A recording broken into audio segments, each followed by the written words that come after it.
Famous at things. Yes. Welcome, welcome. Come on. Hey, Michi Highlights. Yes, Michi. How y'all feeling? How y'all feeling? dannIGeeLive. This train is going on and on. Let me pull some photos up of my guest today. Yes. Come on now. Come on. Look at this brother. What? Hey, Kate.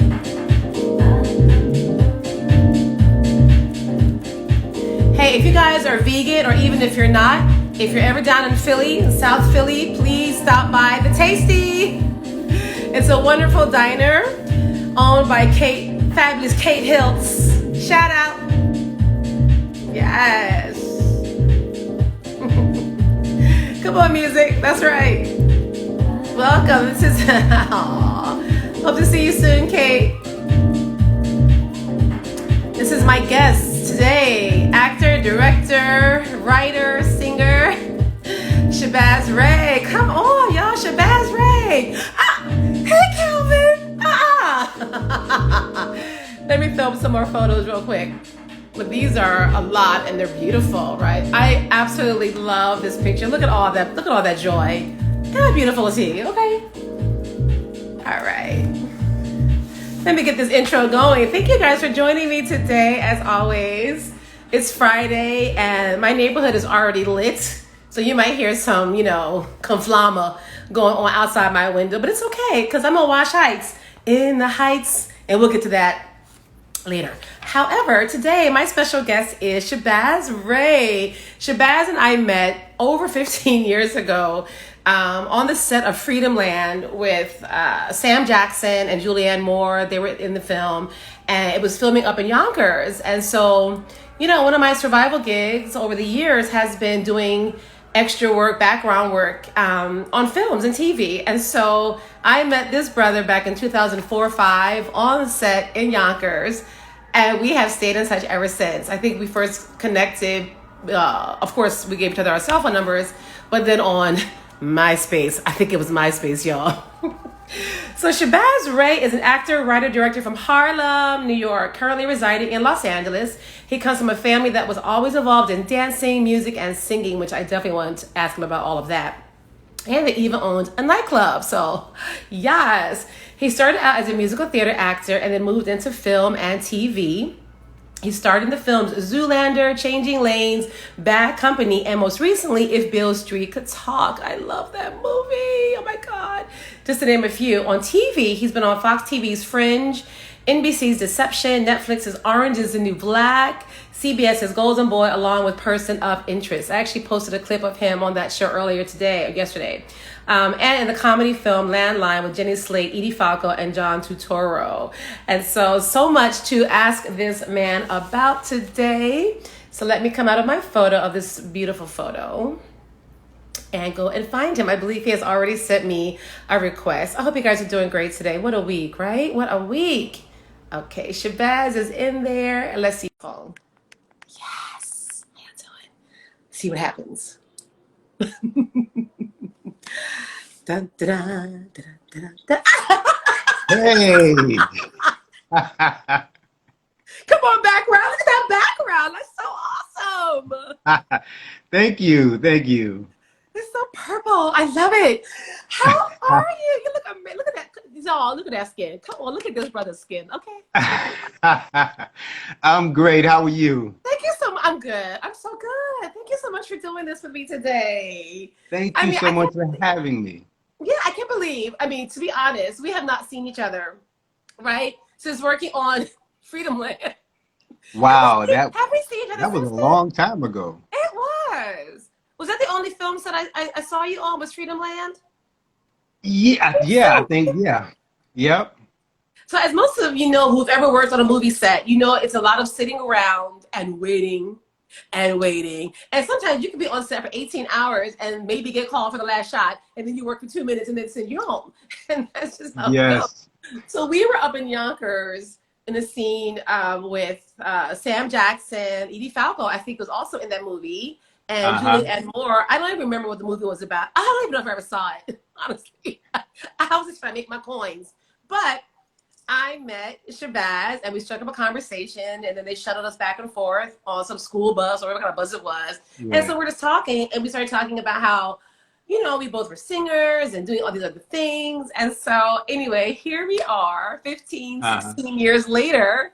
We stayed in touch. So thank you again, and tell us how you're doing. And actually, where are you today? Thank you. I'm great. I'm in LA today. Okay. Yes. Come on, LA. How's the weather out there today? It is nice. It's warm, sunny. You know, it's nice. It's a very, very beautiful day outside today. Yes. So tell me this. So how have you been, you know, this whole year and change dealing with COVID? Your family's good. You've been good. Tell us about that. Well, I've been good. You know, at first it was a little hard, you know, not because of COVID, but because, you know, things that you're used to doing, you really can't do anymore. Like, you know, like I like to go out and go to the gym, you know, stuff like that helps to keep us going, you know. Yes. So you had to just find another way to do the things that you need to do, which actually ended up working out pretty well for me because it helped me to set a new focus, you know. So, photos, I went, you know, peeking through your photos as I always do on social media. You're very committed to your fitness, and I was going to get to that part later, but tell me how you kept up with, because I know for me, I mean, being a former dancer, I try to stay in shape and try to go to the gym regularly, but I had to start, I was walking a lot, especially when, you know, the warmer months. And then once we got into the colder months, I started doing like a step class routine in my apartment. I'm sure my neighbors were hating me jumping up and down on my living room floor, but you know, I didn't want to just go bleh after all the hard work. So what, did you work out at home? Yes. So what I started doing was I said I have to make me a regimen, and I have to, you know, get me some weights, you know, and well, I had to do some makeshift stuff, you know. So basically, I have a regimen that I do that keeps me focused and keeps me fit. So what I do every morning, I get up, I do push-ups, I do crunches, I do Supermans. Monday. Oh, that. Well, basically, you're kind of like on your stomach, and you have your hands up and you have your legs up, which is for your back. Oh, and right. It's a serious exercise, man, if you want a strong back. Yes. So I do that like 7 days a week. And Monday, Wednesday, and Friday, I lift weights at home. You know, I have a bench, I have weights, a bar, you know, and I said, well, you know, this will help keep me in shape. Yeah. But for me, fitness has always kept me grounded with everything else. It's like my what do you call it? At the bottom, it's like my foundation. Yes, yes. So, and you also, I mean, you post a lot about your cooking. So are you a good cook? I'm a damn good cook. Yeah. Ooh, y'all hear that, ladies? He's like, damn good cook. Okay, I'm all right, but you know. So you post a lot about your healthy eating, which I think is, you know, it's almost like you're holding yourself accountable. But you're also the field that you're in, that we're in. You know, you're an actor, you're on camera, as we know, camera can add 10 pounds, and you want to stay fit, and in fighting shape. So, and you're in Los Angeles, which is like the town of you know, beauty and beauty. So you Yeah. gotta stay competitive, you know? Yeah. Well, I mean, it's competitive everywhere, but yeah, true. Yes. And I started really, it's funny. I started eating good more so because of my family, believe it or not. You Hmm. know, like my family, one of the main things that was kind of rampant in my family was diabetes. Oh wow. Tell So me about yeah. that. Well, so seeing the way everybody else ate and how it affected them, like a lot of people in my family passed away from diabetes, and I'm Yeah. talking about type 2, which is Mm. actually diet related. And Hmm. one thing that we don't focus on, especially in this society, is that one of the biggest addictions is food addiction. Yeah. You know, so that's actually why I originally started eating differently, and Hmm. it just goes together well with staying fit, Hmm. and keeping focused. But that was the original reason, because I was Hmm. like, Hmm. somebody has to change, Right. this cycle. No, exactly. So Well, I mean, my dad, rest his soul, he developed type 2 diabetes as he got older, not only just from his food, but he drank very heavily. I mean, I can say that, you know, I say it openly. And so uh, these are things I also think about as I, you know, get older, you know, in my hmm maturity, but just being really mindful of that because I want to stay as healthy and fit, you know, for as long as possible. And I'm in control of that. So, I mean, we have all these outside forces that can come at us, or God forbid you step outside and you trip. That's different. But the things that you ingest, you can really control that. So, yes, you know, there's also mental things that happen too with people, you know, emotional eating, all these things. I'm not trying to sugarcoat that or diminish that, but you know, that's a real thing. And so, but we talk about your family. I did see that you were born in Harlem, right? yes, Where in exactly. Yeah. Harlem? But I was born in Harlem Hospital. I was born in Yes. Harlem Hospital, which is on 135th, well, Mm-hmm. 130, what was that, The Olympics. 138th in Lenox? Yep. No, no, Mhm. no. It's 130. I should know this, but it's in the 130s in Right. Lenox. I think it's like Yes. 135th, 136 somewhere up in there. Mm-hmm. Mm-hmm. And so, did you grow up in Harlem? Because I saw in your bio that you went between Harlem and South Carolina. Is that right? Yeah, yeah, Okay. that's right. Well, actually, this is. I was born in Harlem, and in the early years, when I was first born, I was in Harlem, but then we moved to the Bronx. So Mm. I spent a lot of time in the Bronx, between the Bronx, New York, and South Carolina. And Mm-hmm. until I Mm-hmm. finished high school, Yeah. and then I moved back for good because I would go back and forth. I would do like a year in school in South Carolina, then I would do a year in New York, and then a year or two in South Carolina because I had family both places, so I can come and go pretty much as I liked. Mm-hmm. So I would split it up, Right, and then right. And do you and have then I. siblings? Tell me about your family unit. Ooh, yeah, I got a lot of siblings. Um, but I kind of left when a lot of them were much younger. Mm-hmm. Um, but I have a lot of siblings, but I kind of grew up more with my uncles and aunts Mm-hmm. because my siblings are, like I said, I left South Carolina early, and a lot of them is in South Carolina, and I have a few in New York. I Mm-hmm. got about I got about 12, 13 siblings. Okay, now somebody was About busy. Get about it. 11 of those are my father's kids, just so you. Listen, listen. This is an open, safe space here. I'm not trying to like dig into your dirt, but look, Something like that. my papa was a Rolling Stone. Okay, so Mhm. I'm just saying. I know I got some other siblings out there I probably don't even know about, but all good. But that's good Yeah. though. I mean, so are any of your siblings in the arts or acting or anything? Not many. I have a sister that sings and she's really good. I have another sister that raps and she's pretty good. Yes. Yeah, I have one. I have a sister that raps and she does her thing. And then I have one that sings. Mhm. She sings really well, but she's not really into it. And Okay. also, just to add this about my father, he's good with his kids, believe it or not. He But takes care of good. them. So yeah, Yes. yeah, yeah. That's all that matters. That's all that He's matters. been pretty good with that. So I'll put that out there so the No, of people know. course.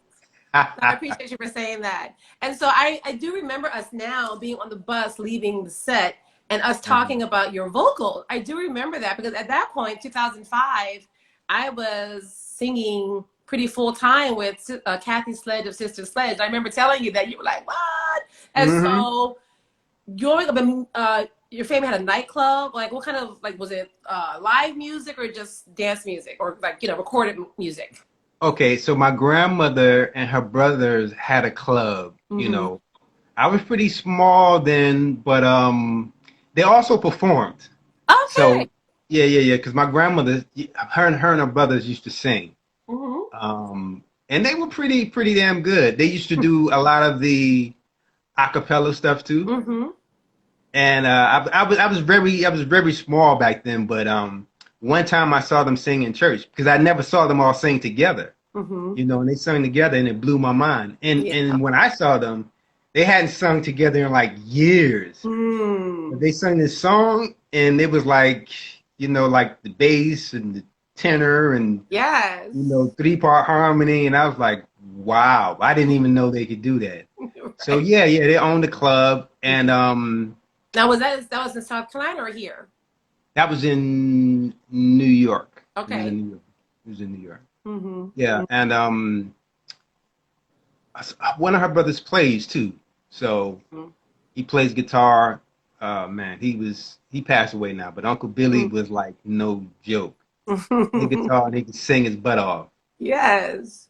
So in your bio, it talks about, you know, getting your start in musical theater. Was that in high school? Like, how did that become a thing? Oh, okay. So this is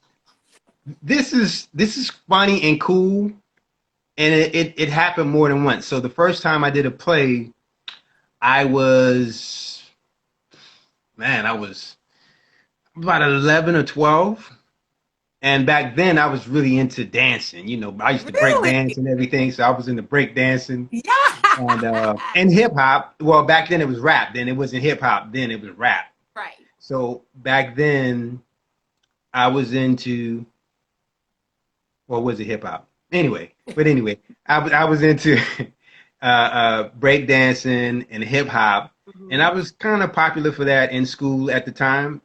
So the art teacher, who didn't only do like, you know, art and drawing and a lot of stuff, she did plays. So she said, Shabazz, would you do this play? And at the time I was in South Carolina this time, and I lived 30 miles away from school. So I was like, if you can get me here, I'll do it. Okay. You know, and she was like, yeah, I can do that. Wow. Yeah. And she picked me up and drove me home every day. No way. Yes, way.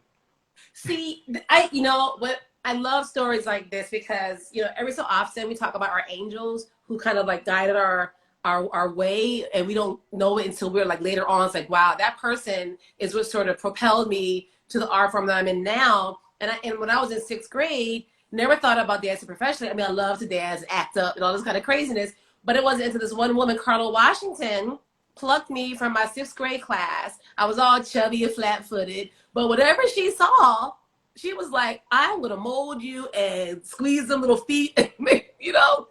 And from there, I was like, I gotta do this. I love this. And so this woman drove you 30 miles each way. Yeah, Miss Rickenbacker is her name. If anybody, if anybody out there in social media land or internet land or IG land knows where Miss Rickenbacker is, in South Carolina, put her in contact with me. I was going to school. I was going to John Ford Middle School in St. Matthews, South Carolina. Wow. Also known as Calhoun County, South Carolina. Yep, and she would. I hope you find her and tell her that. Yes. With my dance teacher, Carla Washington, I found her. She's still in Philly, and I just let her know. I was like, thank you, because of her, I went to Philadelphia and I went to Alvin Ailey and on and on and on. It was because of her, and I had to give her that love. And she was like, oh my God, you know, amazing. I hope you find her. So guys, help us find her. I hope so too. I've been looking for her. You know, I've been going online and trying to find her. I haven't, you know, found it yet. I even asked some teachers that I connected with from the school if they, you know her. But I know a lot of teachers at the high school. I don't know if she's still at middle school or even if she's still teaching.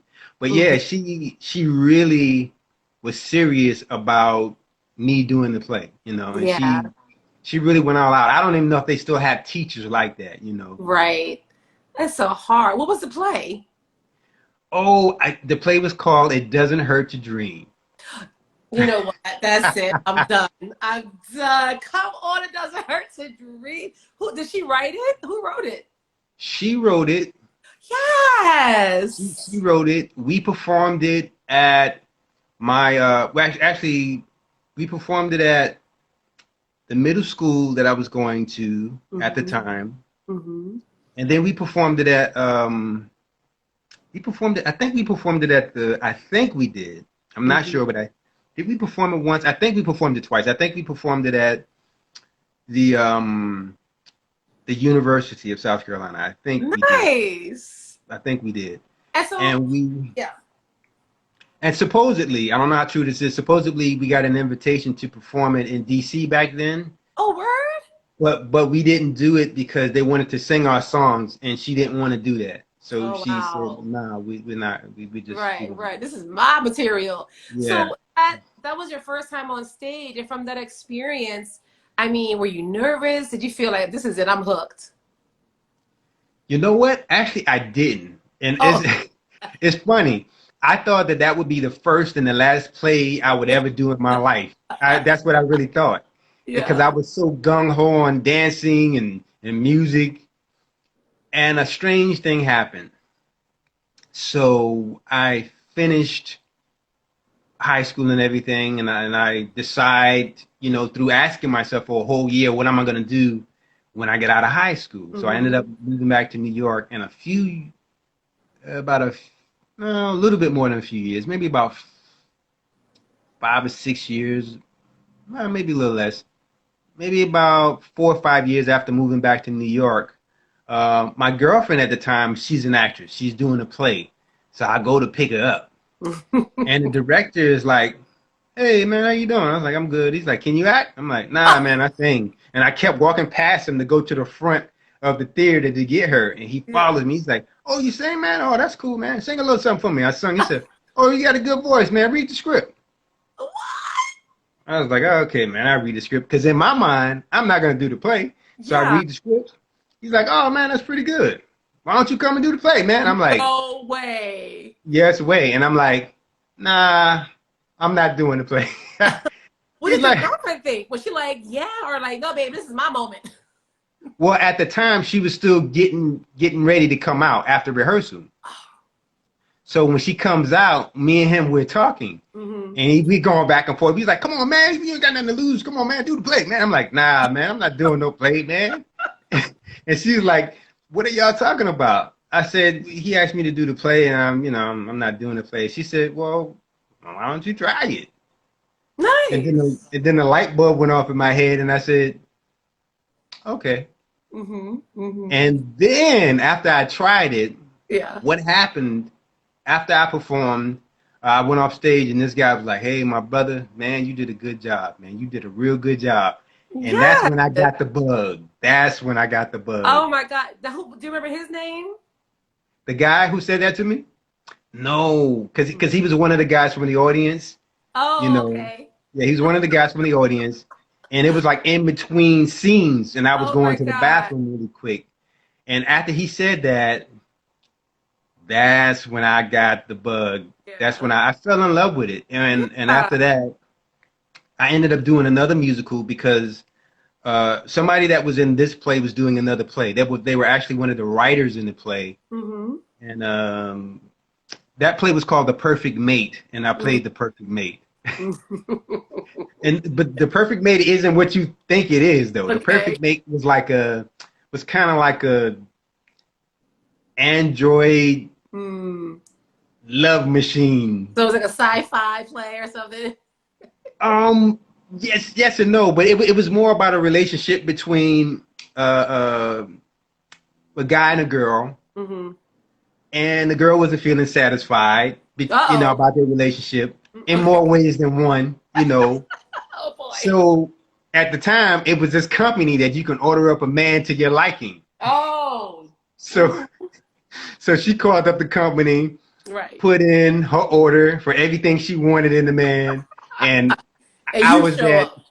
Yeah. So I was that android pieced together, and that was fun. That was the first time I ever wore leather pants Oh, in a come on, play. leather pants. Well, I mean, come on, Shabazz. I mean, let's be real. Look at you, right? You are a leading man, rom-com material. You're a 6'2", right? 6'2", if I got that right. You Yep. know, beautiful skin, beautiful smile. You're a handsome Thank man. you. You are that leading man, matinee idol material. So, sorry. You are. And I got to say, that was the most fun I ever had having to play, doing a Yeah. play, excuse me, Mm-hmm. because I sung and I danced, and it was just a lot of fun. I had to do different stuff with my voice. Mm-hmm. It was a bit of a challenge Mm-hmm. because they brought me in last minute because I Oh. actually came in for another guy. He got sick. I don't know, Mm. he got sick suddenly. So I came in and I had to remember all my dialogue that same week and Oh perform my that same gosh. week. Oh my Yeah, so I had to remember the blocking, the dialogue. God. Yeah, it was quite a bit, but it turned out to be a lot of fun. And Mm-hmm. we that was the first play that I did when we toured. Oh Um, wow. Okay. yeah, yeah, we did. I did a little bit of touring, but it was great. We Mm-hmm. did upstate New York, Philadelphia, Boston, places like that. Come on, Philly. Yes. Yeah. So tell me then how you got into film and TV. Okay, so I got to a point where I said, okay, I had enough of doing theater for now. Mm-hmm. So I want to look into film and TV. Mm-hmm. So at that point, I started looking into film and TV. Mm-hmm. Back in the days when we had like the backstage, you remember that? We go get the backstage paper. Religiously every week. Yeah, Circling gigs it might be right for, even though you weren't right for. Just yeah, hoping beyond hope. Yes. yeah. So I got the backstage and Mm-hmm. figured out how to get connected in different ways, and I just started doing anything I can get. My first jobs, I didn't get paid, but I didn't care because I Mm-hmm. just wanted to get my feet wet. I wanted to learn Yeah. how everything works, Mm-hmm. and after I did that for a while, I started doing stand-in work. Mm-hmm. And matter of fact, when I met you, that's what I was doing. I was You were doing standing in for stand-up Samuel. for Sam? Yeah, I was Samuel L. Jackson standing back then. So that's how Okay. I met you on Freedom Land because I was Right, a right. So standing. So explain to the kids that might not know, because actually stand-in pays, well, back then at least, it paid better. So explain to the kids what stand-in work is. While I wipe okay, my eyes.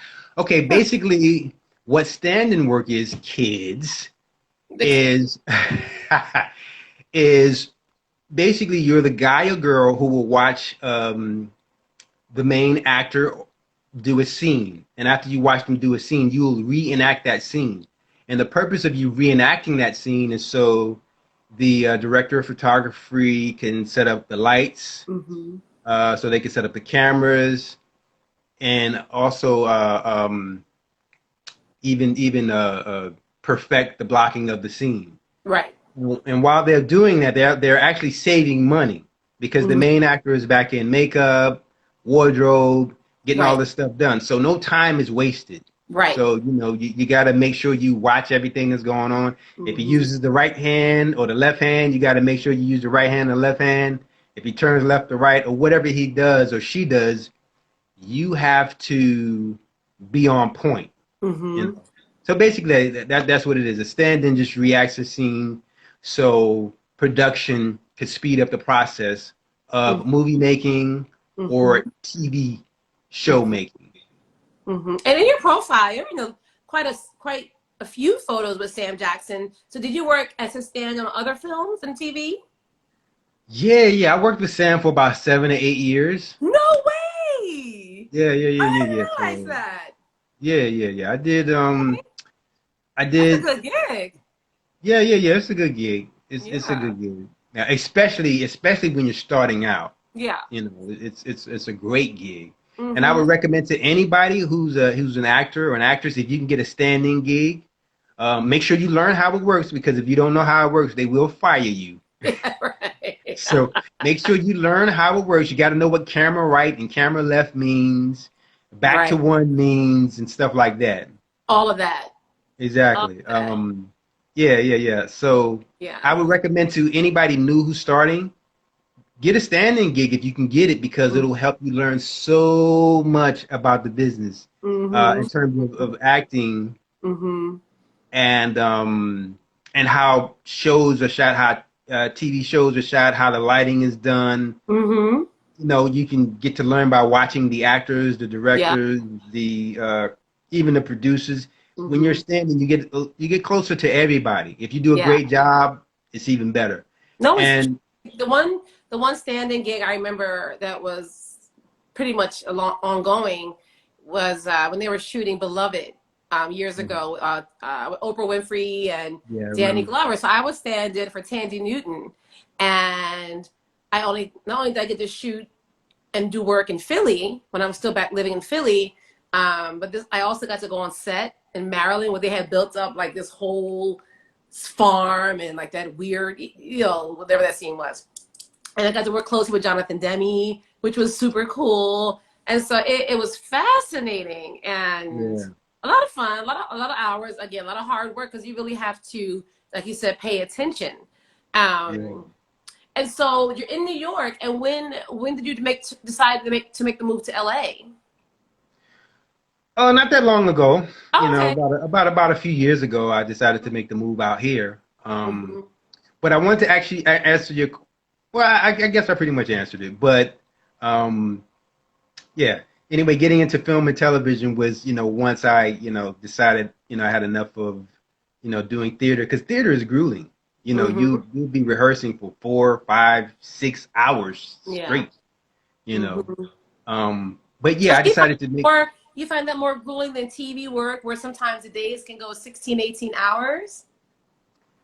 Yeah. I find it is more grueling, only because when you're doing theater, you're continuously going. Right. Although TV and film, you might go 18, 20 hours, even 21 hours. You're not always going straight. That's true. Sometimes you get a break. Like in theater, you get a small break, but a lot of times you're going a long time. And Hmm. also when I was doing theater, I had a job too. Right. So, Right. what I'm doing is I'm going back and forth from work and Yeah. theater and trying to get some rest and, Yeah. all these different things. So, Hmm. yeah, you know. What was one of your day gigs here in New York, like survival gigs? Oh man, I worked at the Bank of New York Hmm. for years. When I worked the graveyard shift. Oh wow. So you could be Yeah, available, yeah, yeah. hey, Huh? so you could be available during prime Yeah, time, yeah, yeah, yeah. right? Yeah, exactly. So I would work like 12 a.m. to 6 a.m. or Mm. 12 a.m. to 8 p.m. And then I would go to the gym after I got off from work, and then I would go to the train station to catch my train, and I would miss about 3 trains because I would be so tired. Oh no. But just committed. You have to be committed to this life, right? And so going Yeah, back, you were saying one of your questions, talking points, is what to tell like young people getting into this field, whether it's dance, singing, acting. You really have to be in it to win it. It's you have to yeah. you have to love it because it does not love you back sometimes, right? Oh man, you ain't never lied. That is the truth.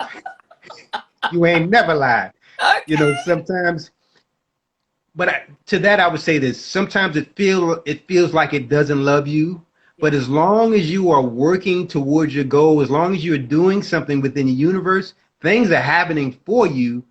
They just Yes. haven't gotten to you yet. So just keep doing your Oh, thing, you know. oh, say that again so I can hear it for myself.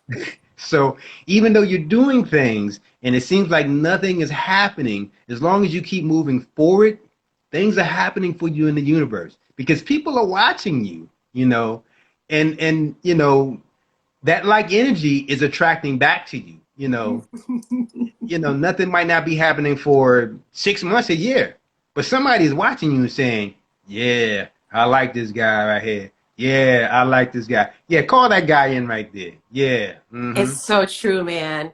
I mean, I've gotten things where I'm just like, they were like, oh, yeah, we saw you doing da da da, and okay, and just say yes. So, but to that point though, saying yes, being available. Have you ever had to walk away from something that made you feel uncomfortable or was maybe disrespectful? Well, you're talking about the entertainment industry. There's always some kind of way they sneak something in on you. Or just that you thought was like a role that you were offered that you're just like, I can't play that role, or just anything like that? Well, for me, it's been more so experiences, and there's been things that I've turned down that I was like, okay, I'm not interested in. But it's been more so experiences from the point of view where you have these people who are like reel you in. Hey, come on, man, let's have a meeting. Let's talk about this and let's talk about that. You know, and it's about the business, you know, that you're interested in. And then you'll get there and they're talking about something else like, hey, you know, we also do porno or something, you know, like, what? Oh, hello. Yeah, I've had that happen. I'm like, nah, you know. So Oh you just got to be careful, and you got to, you know, stand your ground and back away. Yeah, because you know the legends are out there. That's for sure. I mean, even in my music career, excuse me, my from laughing so hard, my mascara is like running a little bit. There was a gentleman once. Well, I guess he wasn't really a gentleman, but he basically was like, if you sleep with me, I'll be able to, you know, put you in front of these record executives and all this other stuff. And I was like, yeah, no, you know, maybe I would have been a bigger music star person if I had done that, and maybe not. Maybe he didn't have nothing Exactly. for me. He just wanted to get me in the sack. And I was like, Ex- yeah, no, I'm good. I'm good, you know. And then there was a time where I went to a commercial agency just to be on their roster, and I was auditioning mhm. and I was reading cold the script. It was in Philly actually, and they wanted me to just sound. I'll never forget him saying this. Can you sound, you know, sassier, blacker? I was like, oh no, actually, I'm not gonna do that. And I left. I mean, that was just me then, you know, 22, being like all righteous. I mean, I still am, but it didn't sit well with my soul. So, you know, You um, know, mhm. I've experienced that too. It's like, Yeah, you can't see me. Can you see me? right, Did you see this? right. What do you Oh my mean? gosh. So have you ever been, well, first of all, thank you all for joining us. I'm with Shabazz Ray, who is calling in from Los Angeles, an actor, director, writer, singer, dancer. Have you ever felt that you've been compared to other actors, or pigeonholed in any kind of way? Yeah, you're gonna get some of that. Yeah. A lot of times they want you to play the bad guy Mm. all the time. Mhm. Um, so you got to just take it with a grain of salt. Yeah. You either gonna do it or not gonna do it. It's just Hmm. there's no in between. Hmm. Hmm. Um, yeah. Um, that's all I can say on that one. Yeah. No, not all good. Um, All good. And so, do you have any? You know, I saw in your IMDb, but your favorite current post actors that are like male or female on the scene right now, or just even legacy actors? Ooh, I love this question. Yeah, I have some actors that I love. I love Joe Morgan, man. Joe Yes. Morgan. I love Joe Morgan. If you're listening, I love your work, my brother. Reach Hmm. out to me. I would love to work with you.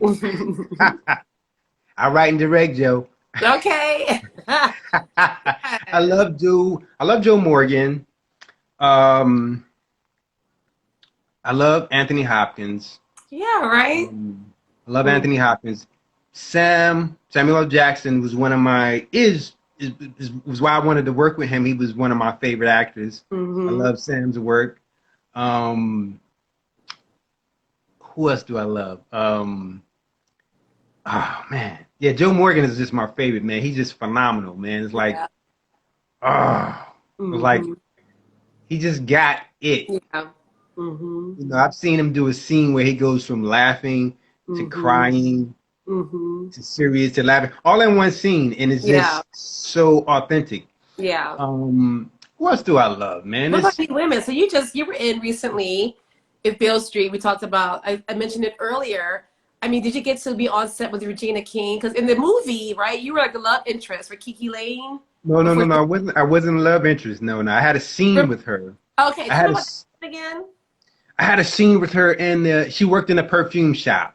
That's what it was. Yeah, yeah. She Yes. worked in the perfume shop, and she was going over her day and how the difference between Caucasian men and African American men would respond and react and interact with her. And Right. my scene was about her interaction with African American men. Right. And yeah. I remember when And you came on camera, I was with my friend Michael Thomas, and I was like, oh my, all loud, just in the movie theater, right? I know him. Oh my God. It was like so great to see you on the big screen like that.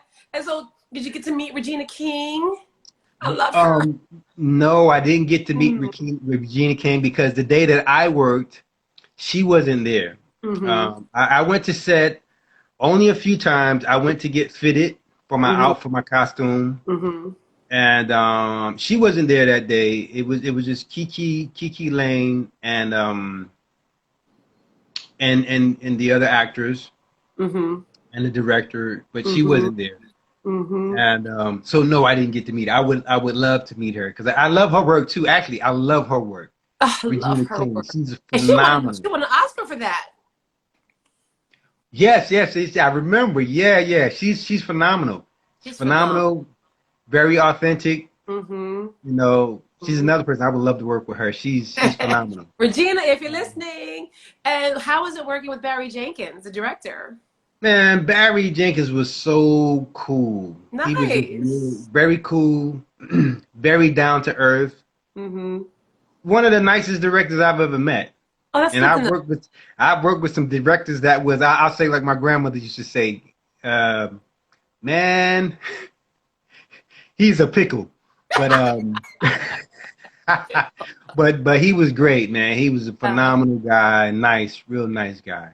yeah, I was Um, doing a little background. I mean, I of course knew about the book, by James Baldwin, and I didn't mhm. realize, what did I find out here?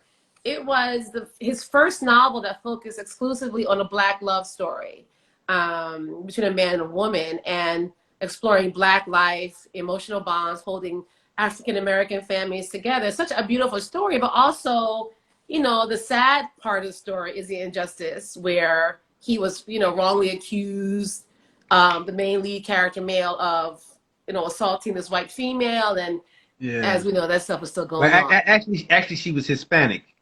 His But family. Hmm. yeah. But yeah, Right. yeah, yeah, yeah, yeah, yeah, yeah. That was that was a little rough. Yeah. So sort of like a tangent on that. I mean, as you know, politically, that stuff is still going on.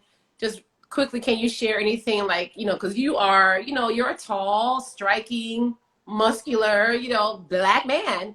And Mhm. have you had to encounter a lot of that profiling or negative? Um, I've mostly had a great experience. I've had my experiences before. I've Yeah. had encounters, but Yeah. I've mostly had good experiences. Okay. I'd say. But Yeah. but Mm-hmm. yeah, that's it's unfortunate, Mm-hmm. and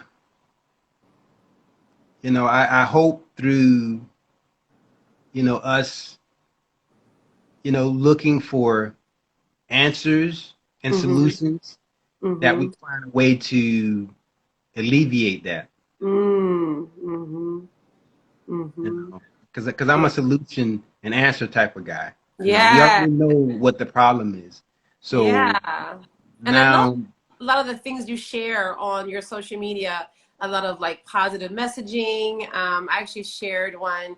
Actually, one of your I got it off your page. You say uh, my greatest investment I have ever made is my time, and that is putting in time to do the things I love. Cause look, I went, okay, I did my ah, research. Okay, I did my research. And you did so your one of the things thing. you wanted to talk about was staying positive and focused and inspired when the work slows down. Like, so how do you stay charged? Whew. Especially after Well, COVID. We're still in it, but yeah, this is yeah, a yeah. big test for everybody. hmm Well, one of the great things for me, like I said, for me, fitness is a really deep foundation that's almost spiritual for me. Yeah. And that foundation, it gives me something to do every day that I say, well, this is how I start my day. I get up, like I said, I do push-ups, Mm-hmm. I do crunches, Mm-hmm. I do Supermans. And if Mm-hmm. it's Monday, I Mm-hmm. do chest and back. If it's Wednesday, I do arms and shoulders. If it's Friday, I do legs. Right. Saturday and Sunday, I continue doing the same thing seven days a week with my push-ups and crunches and Superman. So that helps me a lot.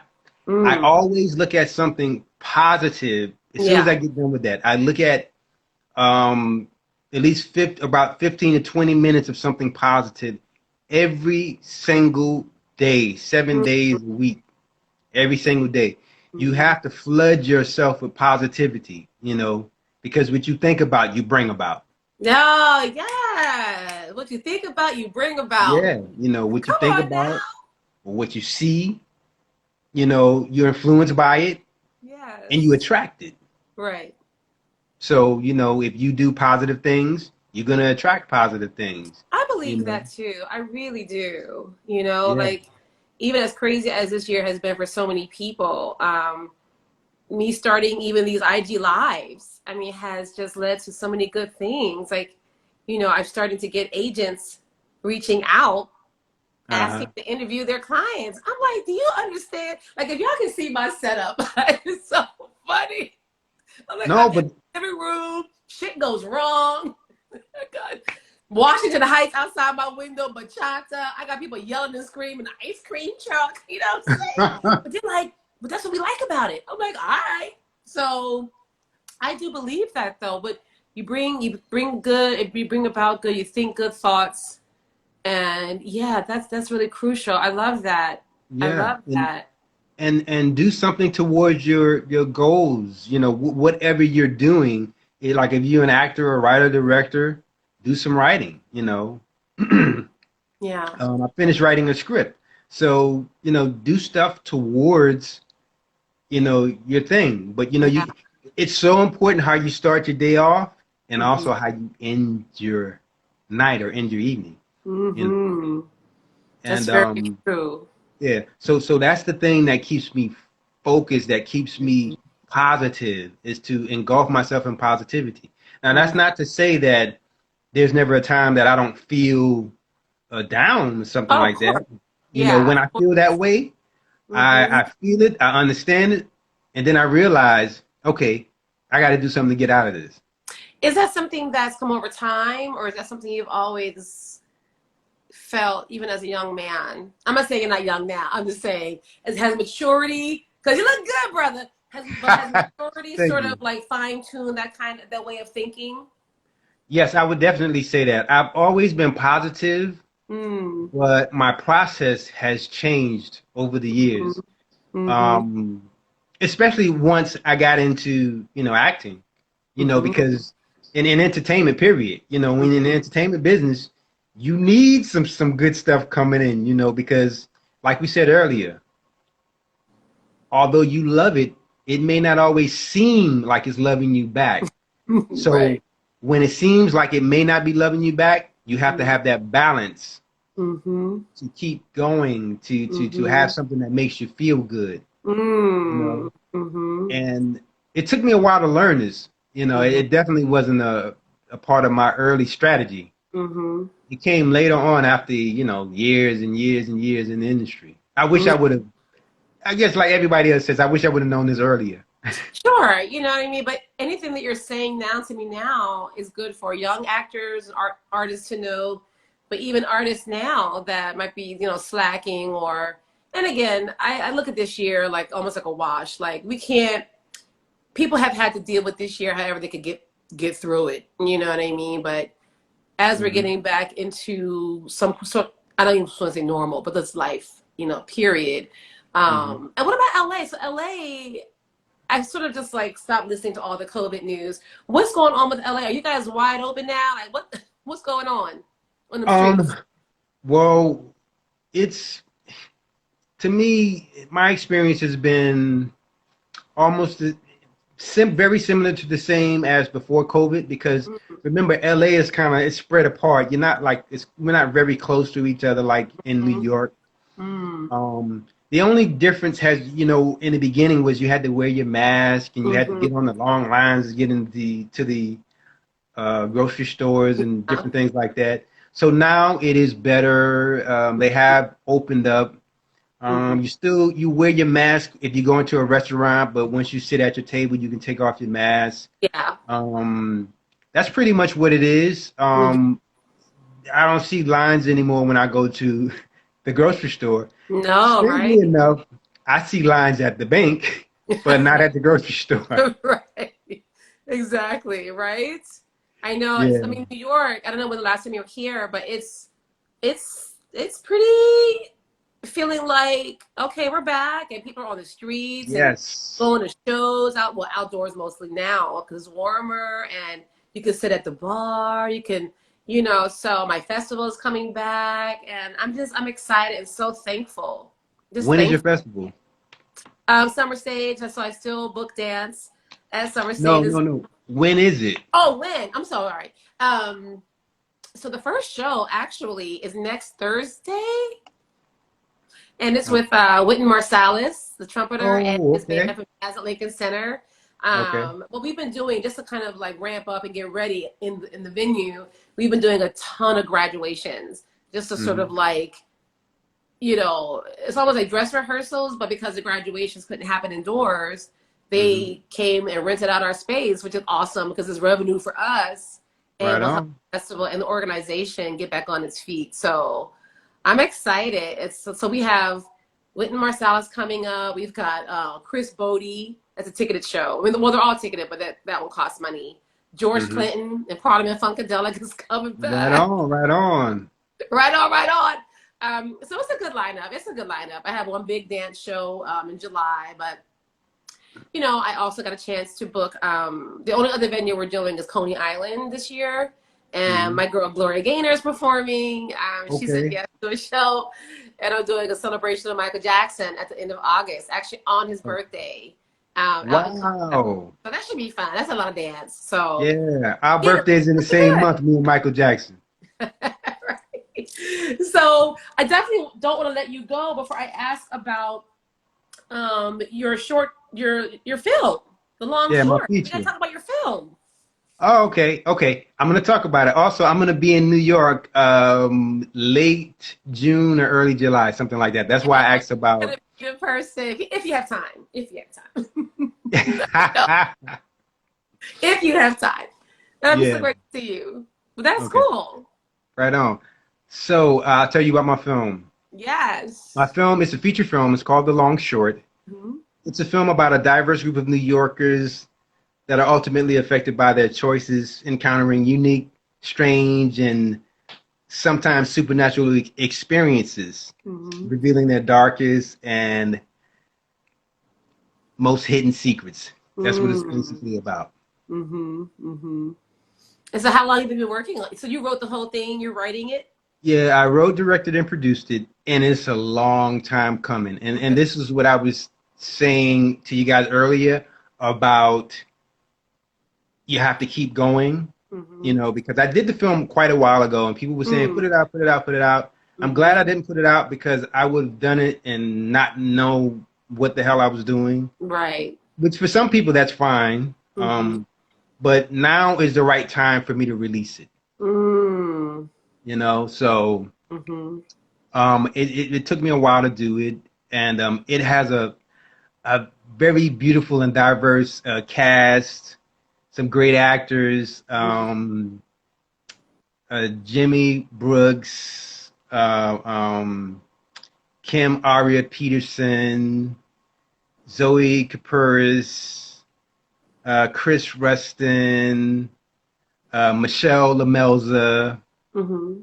and myself, Shabazz Ray. Of course. Hopefully, I didn't miss anybody. If I missed any of you guys, judge it to my mind, not my heart. Right. And And when will we see it? um, we'll be able to see it around late August, September, sometime Okay. around there. Yeah. And this cast is from everywhere. Africa, the Caribbean, Wow. Europe, I just got lucky and just got like some great, talented and beautiful actors from all across the world. That's the great thing about being in New York. It's such a beautiful and phenomenal melting pot where you It can is. get all these great, phenomenal actors and put them together. Yeah. So you filmed around New York? Yes, I filmed around New York and some in New Jersey. I filmed in Harlem, Manhattan, the Bronx, Newark, New Jersey, New Brunswick, New Jersey, all over downtown, uptown, all over New York. And did you have like a camera crew and all of that? Very small camera crew, and I had a rolling schedule, which worked out great in order, getting things done with the film. Yeah. So. And is it something that you'll submit to festivals once it's out? I'm going to release it because I shot it quite a while ago, so I'm going to go ahead and release it and bring it to the world. Yeah. And you have to let me know when it's out there so I can make sure I share links to it and let people know how they can watch it. Yeah. So when that comes, I'll be promoting and letting people know. Currently, you guys can find out more at thelongshort.com and in reference to me, you can go to shabazzray.com. So that's your your website is already linked to my link tree in my bio on Instagram here. Great. So can people link to the movie through your website or go directly to thelongshort.com? They can go directly to thelongshort.com right now. There'll be continuous updates until release to the website. And yeah, so that's one of the main places they can check out some stuff for right now.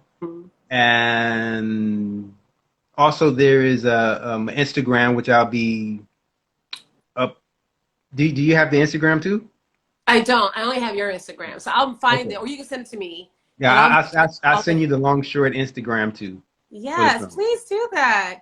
So Yes. I'm sure, because some of my lady friends, when they saw your photo, they were like, "Who is that? And who are you interviewing? What's going on?" So, inquiring minds want to know, are you single? I got a lady. Hey, girl, we support you, girl. Well, that's wonderful. That's awesome. Good for you. Yeah. I'm in a good situation right now too, so I'm happy about that. That's good. That's always good. Is she from LA?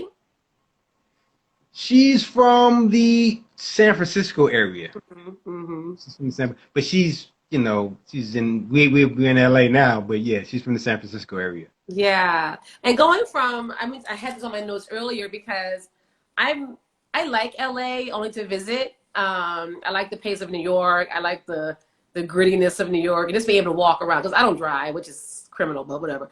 But was it a culture shock for you moving from Harlem, from the East Coast to the West Coast? Do you prefer living in LA?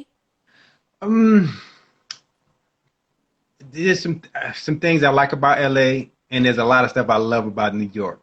Yeah. I love in New York, you don't have to have anything. You can do whatever you want to do. You can be super independent in New York without a car, without anything. You can do the same here, but it's much harder, transportation and all that. If you don't have a car out here, transportation ain't the same. I don't even know what that looks like in LA, like public transportation. It's mostly buses. There's no underground.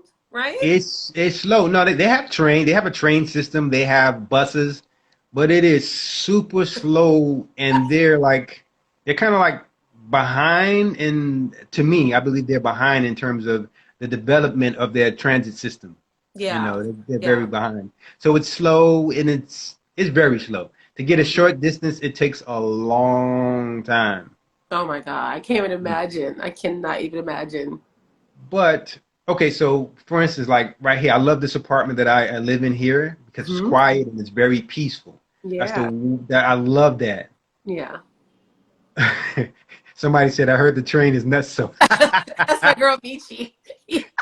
Yeah, I don't take Girl, this train out here out of really. Chicago. Oh, wait, somebody else is saying hi. Oh, I missed who it was. Hi, Sheila. That's Sheila. Sheila. Sheila. Uh My hey Baz, my brilliant brother. huh. Hey, Sheila. Yeah. So now on the other end with New York, there's a lot of things I love. Well, okay. Let me go through a list. So out here, it's harder to connect out Mm, here. mm-hmm. And I find out with a lot of people who transplant here, you can Mm-hmm. connect, but it takes a good while sometimes, and it's easy to become alienated out here.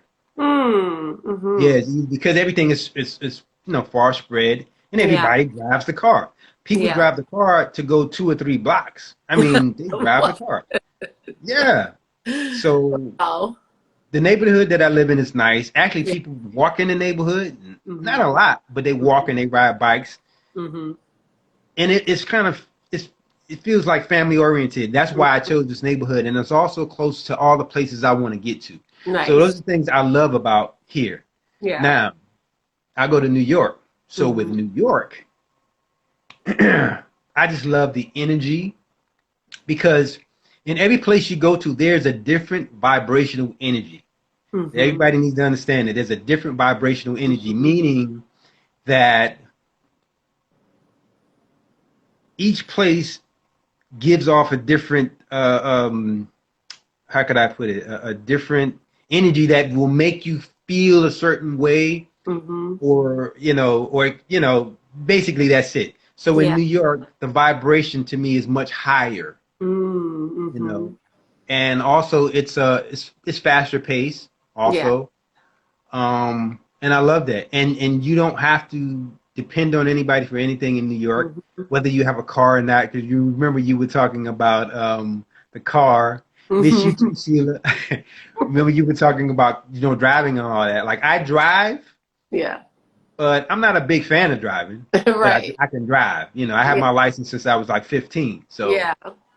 but I'm not a huge fan of it. So I Yeah. love those things, and also it's easy to connect in New York. Yeah. Oh my Mm-hmm. God, it's so Mm-hmm. easy to connect. Yeah.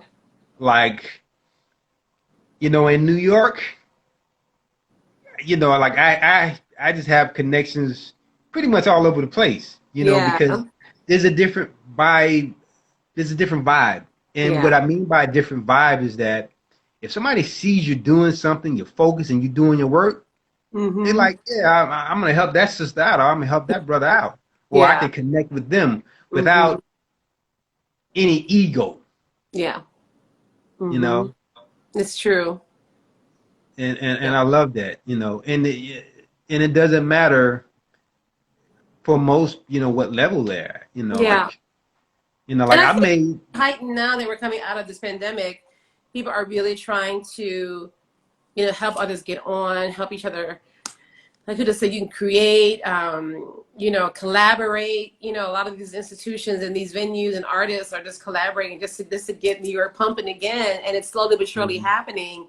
And so I love that vibe too. And I'm just hoping that we keep it going. Because mhm. once it all just opens all the way back up, I just hope we keep that vibe of collaboration going, which Yeah, is really beautiful in spite of everything. you Yeah. know, I got a great feeling. I think it will. Yeah, I hope I so think too. it'll continue. I mean, for me, I've always collaborated a lot in New York. I Yeah. mean, Mhm. even when I was starting out, like me and my friends would do films, we'd all get together and help, help with the camera. I remember being on set making fake blood. One of my friends was shooting the film, and a guy got hurt where he should be bleeding, but he wasn't bleeding. I said, hold on, stop. Oh, Hey, let me go to the store. Let me right. make you some fake blood so this can look real. you Yes. know. And it was just a beautiful thing, helping with lighting, cameras, whatever. And Mhm. that's just what we did. Oh, you need Yeah. you need me to be in this scene? Okay, we would do the scene. So Mhm. I think New York also has a great spirit of camaraderie and collaboration. Not that Mhm. LA doesn't. I'm just saying that in Yeah, no, reference. I feel that, and the resiliency. I mean, the city. I mean, we're reaching the 20th anniversary of 9/11. I can't believe it's been 20 years already, man. It blows my mind. Yeah, and the way the Wow, city came together after that. yeah. Oh, Do you remember where you were when that happened? You were It's here funny. still, I right? remember exactly where I was at. I was in a football stadium, New Jersey. I think it was either the the Giants or the Jets football stadium, and we were shooting a Nike football commercial. No way. Yes, way. Oh my gosh. And they showed that on the TV. We thought it was like we didn't think it was real, Right. you know. Wow. And we couldn't come back into the city, so we had to spend the night in the stadium on cots until No. until we can get back into the city. Wow. Yeah, yeah, Oh my gosh. yeah. I'll never forget that. There is a good thing that happened is we made a lot of good friends that that we're still connected to. Yeah. So Yeah. um, But even like, again, this is randomly how you and I met, and we've just, you know, flowed in and out of each other's lives over these last 15 years. And so here we are. And there's only one other person that I met once on set, my friend Nasser. okay. We were met auditioning actually for an independent film. And in the Oh, audition, we had to kiss. I'll never forget it. I was just kissing up on some stranger. Okay. Just second face. And we're still friends to this day. He's got a beautiful fiance. He's still here in New York. I think he left New York for a little while to go work for Prince, actually, as sort of like an assistant and bodyguard or something crazy. you But said for Prince? yeah, Oh Prince. wow. Okay, right Yeah, on. right, the purple behind you. But so you two are like the only two that I've really stayed in contact with from my sort of working on film set days. Yeah. But all good, man. Are you watching this? One last thing. Are you watching the playoffs? Are you watching basketball? Are you into it? To tell you the truth, actually, I love basketball, but I haven't been watching the playoffs Yeah. because I've been focused on getting this film Yeah. done. Making sure that everything is right and working to get my stuff done. I love basketball, but they already got theirs. I got to get mine. So, I heard that, brother. I do. I know you that's know, right. Yeah. so in the future, when I have time and stuff like that, I'll watch some sports and stuff like that. Because actually, basketball is my favorite sport, but I just haven't been Really? watching. Yeah, basketball is my favorite. Basketball and football are my two favorite Okay. sports. Who's your basketball team? Who do you follow? I don't even have a team now. Okay. Love I it. have but growing up, I liked the Lakers, and that Okay. probably was because my uncles, me and my uncles, they were a little older than me. We all used to watch basketball together and play basketball together. They liked the Lakers. I liked the Lakers. Right. Of course, I loved Michael Jordan. Of Everybody, course. Jordan, when you was a kid, you playing, I'm Jordan, going and dunk. Yes. Um, but yeah. So no, I'm not watching right now. Are Okay. you? Oh, good. Yeah. I mean, I'm a Spurs girl. Don't ask me how. Okay. It just happened. I love the Spurs. I've kind of fallen off just because, they're going through a rough transition the last few years. But I've been sort of like peeking in and out. Like the Nets are doing well here in New York. Yeah, so just kind of, my thing is also tennis, and I'm a diehard Ah. Serena and Venus fan, loving me some Coco Golf, and of course Naomi Osaka. Those are my favorites. Um, Have you ever seen him play live? I have Serena 3 times now. I've never seen Venus, only Serena I've seen play live. I got to Okay. see Federer once. I love Roger Federer and Okay, Rafael right on. Nadal. He was one of my favorites too. So yeah, I'm a big tennis and basketball fan, but that was just a Okay. little cute little sidebar since we're in it. But listen, man, this has been awesome. I wish you Yes, all the love and the best on your project. Please keep us updated. Send me those links so I can link them to my link tree on my Instagram. will And do. I'm sure you'll be busy when you get here, but if you have a moment for some coffee, let me know. If not, all good. I'll catch you the next time. Will do. And We'll thank you definitely get together. again. Hmm? I said definitely. We will do. We will definitely get together. Absolutely. Well, thank you again. And, have a great rest of your weekend. Stay safe out in the streets. And when you do come this way, please travel safe. Thank you. Thank you. All right, man. You take care of yourself. I'll talk to you All soon. right. Thank You too. you. Thank you. All Have a right. beautiful one. You too. Bye. All right. Bye-bye. Yes. That was Shabazz Ray, kids. How wonderful is he? So make sure you follow him on Instagram. His website, oh, my mascara is just running. His website is linked to my link tree. I will also link his movie to my link tree once he sends me that link. And just, a brother out here doing it. So we got to support him. And so I wanted to share earlier, but I forgot. I was so excited to bring him on. So, as you all know, In the Heights opened this week, right?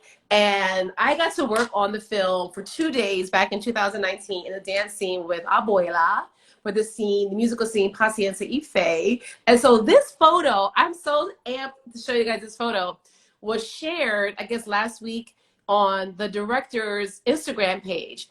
This is me in the subway on one of the scenes from the film, and he was just walking around with his camera, and that's me sitting there praying, because that was our action in the scene, just praying, and we're scared. This was a flashback scene when Abuela first came over from Cuba, and so that's why I'm dressed that way, very just 1940s. And so the film came out on the 9th in Tribeca Film Festival, and I believe it releases wide today on HBO Max as well as in theaters. So in any case, this photo is on my IG. It's also on John Chu, the director's Instagram page, and I found that out this morning, which is super exciting. And I found that also, I haven't seen it yet, that my name is in the credits, so that's super awesome and exciting. But in any case, that's me on the subway in Brooklyn. Actually, we filmed it in Brooklyn on an abandoned subway station all the way deep far in Brooklyn. So anyway, just a little fun moment that I had today and seeing that photo. So thank you to John Chu for that. And thank you to my guest, Shabazz Ray, today. This has been awesome. Thank you all for watching and tuning in. My guest next week is the incredible Tracy Bartlow, also from the Bay Area. And she's a dancer. She is out here, a businesswoman. She has a bed and breakfast in San Francisco Bay Area. So I'm going to bring her on next Friday. I think a lot of you also know that the Summer Stage Festival went live this week. So please check out the website, summerstage.org. All the shows will be ticketed. So you have to have a ticket. They're free mostly, but you're going to have a ticket, at least for now. Things might open up and things might change. But for now, that's what's going on. Anyway, I love you guys, and I'm heading out into these streets. Stay safe, and I will see you next time. Thanks for watching. Bye.